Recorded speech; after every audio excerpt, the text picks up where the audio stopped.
L'actualité à la une ce matin, les réalisations du MCC dans le Sourou, modèle de lutte pour la sécurité alimentaire. L'ambassadeur des États-Unis auprès des Nations Unies était en visite sur les périmètres irrigués de Di. À suivre dans ce journal. Les députés de la DFRDA s'impliquent dans la prévention du virus Ebola. C'était le thème de leur deuxième journée parlementaire qui ont pris fin hier à Kokologo. Bonjour à tous et bienvenue au 13h15 de la télévision de Burkina. Les organisations pastorales du Centre-Sud reçoivent du soutien, un soutien de taille qui vise à œuvrer au renforcement de leurs capacités grâce à un projet dénommé Projet de renforcement des capacités des organisations pastorales du Centre-Sud. Les acteurs verront améliorer la production, la participation citoyenne et la gestion des espaces de production. Osval Gaïtan Segda. Pour contribuer au développement de l'élevage qui occupe 26% des exportations en valeur au Burkina, la plateforme d'action à la sécurisation des ménages pastoraux PASMEP passe par l'amélioration de la situation organisationnelle et socio-économique des pasteurs. L'ensemble des actions sera exécuté à travers le projet de renforcement des capacités des organisations pastorales du Centre-Sud. C'est un paquet de modules de formation que nous mettons en œuvre avec eux. C'est aussi l'accompagnement dans la mise en place d'unités de transformation de lait local parce que c'est aussi un objectif assez important pour nous de promouvoir le lait local. Nous les accompagnons aussi au niveau de l'alimentation des vaches. La dynamique du projet consiste à revigorer les groupements pastoraux pour l'obtention de résultats meilleurs. Le projet accorde une importance capitale dans l'organisation, dans la structuration donc des éleveurs et aussi apporte une contribution pour l'intensification des productions animales. Ceci pour dire qu'au lieu de tendre les champs, parce qu'en agriculture, au lieu d'avoir un mode d'élevage extensif, si on intensifie, cela permet donc d'utiliser moins les ressources naturelles. Les producteurs affichent déjà leurs attentes au regard de l'impact des précédents projets. Nos attentes, c'est que le PASMEP puisse continuer à nous appuyer. Les activités que le PASMEP a fait au niveau de notre région, c'est très rentable pour les éleveurs. On a beaucoup d'alphabétisés, on a beaucoup d'éleveurs qui ont reçu des formations sur la force et conservation et puis sur la gestion même de leur mini-laiterie. La vision de la plateforme est de se positionner en tant que structure spécialisée dans l'accompagnement des éleveurs et des agro-pasteurs.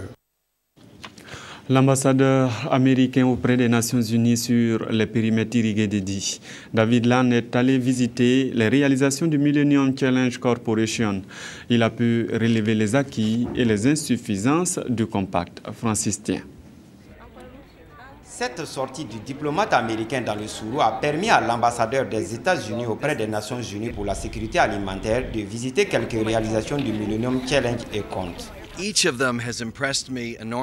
a vu différents aspects, on a vu l'aspect sécurité alimentaire évidemment qui est fondamental. J'ai entendu même un agriculteur ce matin me dire qu'avant on devait essayer de se débrouiller chaque jour pour savoir comment on allait nourrir notre famille. Aujourd'hui on se dit quelle est la meilleure manière que je vais trouver pour vendre mes produits.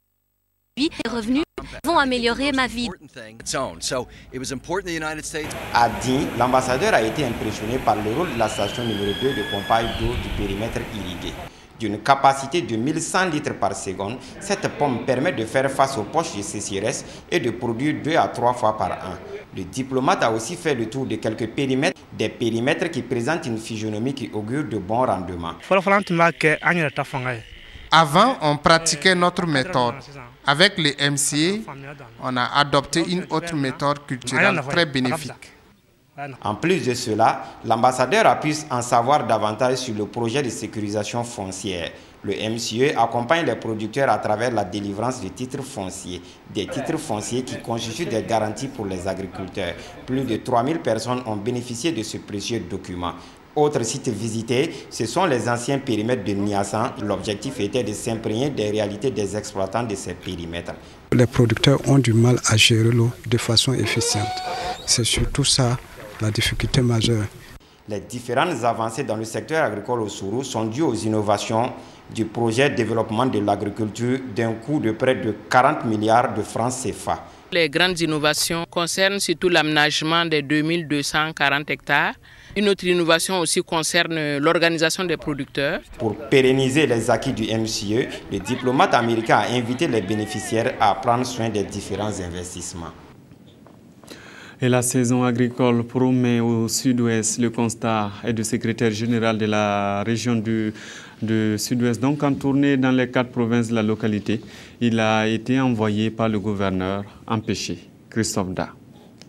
La longue poche de sécheresse que le sud-ouest a connue en début de saison agricole a fait plus de peur que de mal. C'est ce qu'a constaté Salif Ouattara et sa délégation après 48 heures de tournée consacrée au suivi de la saison humide 2014 à l'intérieur de la région. La visite a débuté le 16 septembre au Numbiel et s'est poursuivie au Poni pour s'achever le lendemain avec les étapes du Yoba et de la Bougouriba. La délégation a parcouru 8 champs de différentes spéculations et échangé avec les producteurs pour en arriver à cette conclusion.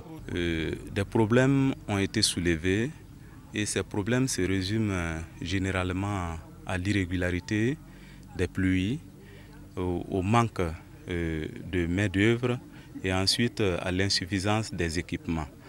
Et malgré ces difficultés, nous avons constaté également que nos producteurs se sont mis à l'œuvre. En tout cas, les champs qui nous ont été présentés sont très beaux. C'est des champs qui sont prometteurs. Et ce, malgré un léger retard en termes de réalisation. Le Poni et le Numbiel au nord de la région sont respectivement à 85 et 65% de superficie emblavée par rapport à la même période de la saison dernière, contre 100% pour le Yoba et 97% pour la Bougouriba au sud de la région. Par contre, il y a une nette évolution au niveau de l'accroissement des plants grâce à la fumure organique de plus en plus utilisée par les producteurs. À la faveur, bien sûr, des séances de formation que nous avons eues dans certains endroits, des partenaires nous ont accompagnés, par exemple pour faire la formation sur le compostage en tas. Donc, ces sites qui ont bénéficié vraiment de cette formation, les producteurs se sont mis à la tâche. Mais pour nous, ce n'est pas encore suffisant. Nous interpellons toujours les producteurs à beaucoup mettre l'accent sur la fumure organique. Il est attendu du sud-ouest pour cette saison humide 320 000 tonnes de céréales, près de 95 000 tonnes de cultures de rente et 92 000 tonnes pour les autres cultures vivrières. Objectif atteint pour la DFRDA, le Parti de l'éléphant a terminé ses 2e journées parlementaires de l'année 2014 dédiées à la sensibilisation sur le virus Ebola. Le parti veut impliquer ses élus nationaux dans la prévention de cette maladie, non encore déclarée au Burkina. Sylvain Webamba. Pour ces 2e journées parlementaires de l'année 2014, le groupe ADF-RDA a axé sa réflexion sur l'implication des élus locaux et nationaux dans la prévention de la maladie à virus Ebola avec une communication co-animée par des experts du ministère de la Santé. La maladie à virus Ebola, ce n'est pas une affaire seulement des agents de santé ni du ministère de la Santé. C'est une affaire qui concerne l'ensemble des individus et l'ensemble des structures, des organisations. Et c'est ce que a bien compris le groupe parlementaire ADF-RDA en prenant ce thème comme le thème de leur 2e journée parlementaire. Et c'est ce que le ministère salue. Et c'est justement que chacun doit pouvoir contribuer à la lutte contre la maladie à virus Ebola si jamais ça survenait au Burkina Faso. Il y a un plan de riposte et pour mettre en œuvre ce plan de riposte, on a besoin de la coordination de tout le monde. Les députés sont des élus locaux, sont des élus nationaux. Alors donc les élus locaux comme les élus nationaux ont leur rôle à jouer. Parce que si la population, vous n'avez pas une population saine, vous ne pouvez pas parler de vote. Si vous n'avez pas une population saine, vous ne pouvez pas parler de développement. Les échanges qui s'en sont suivis ont traduit l'intérêt de l'auditoire sur le sujet. Une recommandation pour accentuer la prévention et une somme d'1 million de nos francs mobilisés par les députés du groupe ADF-RDA pour soutenir le ministère de la Santé dans la lutte. Lorsqu'on dit qu'une maladie menace la paix et la sécurité mondiale, je pense qu'il est indispensable de se pencher sur cette maladie, d'en comprendre les causes, les conséquences et surtout de voir en tant que député qu'est-ce que nous pouvons apporter contre cette menace-là. La vraie implication en fait, des élus locaux et les élus nationaux par rapport aux pandémies là, de l'Ebola. elle n'est pas atteinte, elle n'est pas arrivée au Burkina Faso. On ne souhaiterait pas qu'elle vienne. Mais les précautions déjà prises par la DFRDA, c'est de prendre des mesures et connaître en fait le virus là correctement pour pouvoir la combattre. À l'ouverture des travaux, une minute de silence a été observée à la mémoire, entre autres, des victimes de la maladie à virus Ebola. Retour chez nous pour dire que les ressortissants du centre nord à Ouagadougou a été à une rencontre avec le premier responsable de la région. En pleine préparation de la fête nationale 2015, le gouverneur vient demander l'implication des fils de la région. C'est Sylvestre. Les ressortissants de la région du centre nord à Ouagadougou face à leur gouverneur. Les préparatifs du 55e anniversaire de l'indépendance du Burkina, prévus pour être célébrés à Kaya le 11 décembre 2015, sont à l'ordre du jour.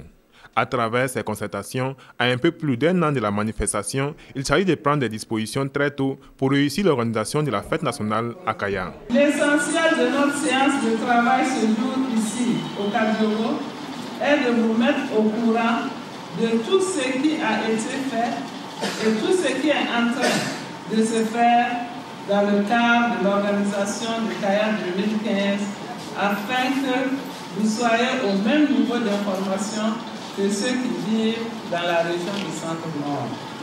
C'est aussi pour vous inviter à vous mobiliser pour apporter votre accompagnement de quelque nature que ce soit au comité régional d'organisation pour le succès de Kaya 2015. C'est pour vous donner toutes les informations relatives aux conditions pour profiter des opportunités qu'offre cette commémoration au centre-nord. Tous les regards sont actuellement tournés vers Dédougou pour l'organisation du 11 décembre 2014. Le gouverneur de la région du centre-nord dit attendre impatiemment que le flambeau lui soit remis. Elle estime que sa région se doit de réussir par une organisation de qualité et les ressortissants de se dire prêts à relever le défi. C'est une région complète. Hein? On a des opérateurs économiques, on a des cadres, on a des chefs mobilisés, donc ils sont là. Hein? C'est pour dire que tout le monde s'engage à travailler au succès de cette manifestation. C'est un peu un point de départ, certainement qu'il y a eu déjà des choses qui sont faites et qui sont importantes. Mais à partir de ce jour, il faudra que donc, les uns et les autres mouillent la chemise pour que ça soit un succès. D'autres rencontres sont prévues les jours à venir, ainsi que diverses autres activités. C'est tout pour aujourd'hui. Merci d'avoir suivi cette édition en notre compagnie et bonne suite de programmes sur la RTV. À demain.